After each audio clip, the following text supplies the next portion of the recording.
So it's just a gauge? It's a taper. This taper is used to stretch pierced earlobes. And this taper helped me get the earlobes I have today. This taper, it has helped me. It has helped open the doors to a new and exciting culture of body modifications. Learning more about the taper will give you an introduction to earlobe stretching and a further understanding to body modifications. First, I'd like to talk about how it represents body modifications, and second, how I feel I belong to it. The taper represents open-mindedness and patience, two characteristics necessary and an outcome from modifying your body. Now, you can see that there's a thicker side to it and a more narrow side to it. The thicker side is the size you want to stretch to. The narrow side is for easy insertion. And with a little help of oil, you can slide it in, and once you push to the very end, you stretch to a new size. Now, ear stretching takes patience and a lot of time, because it takes about 1 to 3 months for the stretched earlobe to heal, and it takes about 3 to 4 years to reach a significantly large size, such as the size of a quarter. If you stretch any earlier than you should, earlier than, like, let's say a month, you can damage your ear, and it could look pretty disgusting. Like, it pushes out the skin through the back, and it leaves like this flap, and it looks all fleshy. So you don't want to do that. There are many ways an individual can modify their body. For example, a standard piercing is considered a body modification. And two of the most popular today are tattoos and earlobe stretching. Now, personally, I think anyone could get a tattoo.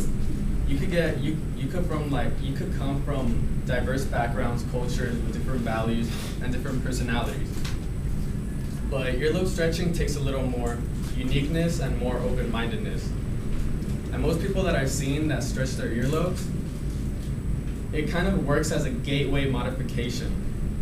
After you stretch your earlobe, they become a little more open-minded to more extreme body modifications, such as labyrinth stretching or scarifications. Labyrinth stretching is when you have a piercing under your lower lip and you stretch it the same way you do an earlobe. Scarifications have the same idea as tattoos, except instead of ink being injected in the skin, a blade is taken and they cut a design and it leaves a scar of the design.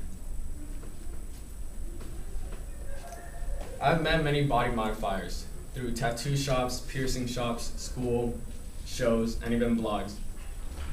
And one thing that I've noticed is most of them are really tolerant and good-hearted people. Why? Because most of these people have been labeled misfits, freaks, and even ugly. So in response, they learn not to do the same. They don't judge people so quickly, and they're really open-minded.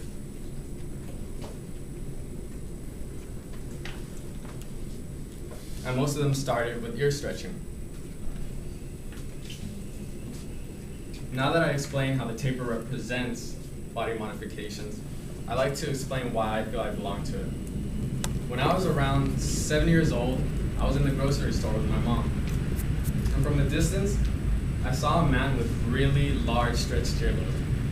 And most people's first reaction would be, that's crazy or that's disgusting. But my first reaction was, how did he even do that? So now I'm 19, and I never thought I would look similar to him, but now I do. And I don't regret it.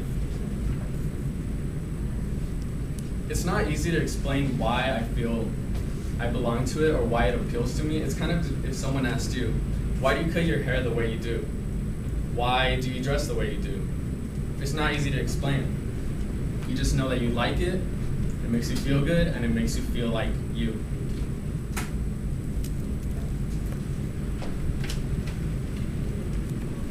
So in conclusion, today we learned how tapers can tell us a little more about body modifications, I explained to you how it represents body modification and how I feel I belong to it.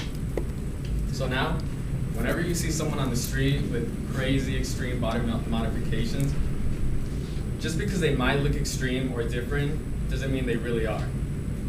You never know. Body modifiers might be some of the most good-hearted and kindest people you'll meet. Thank you.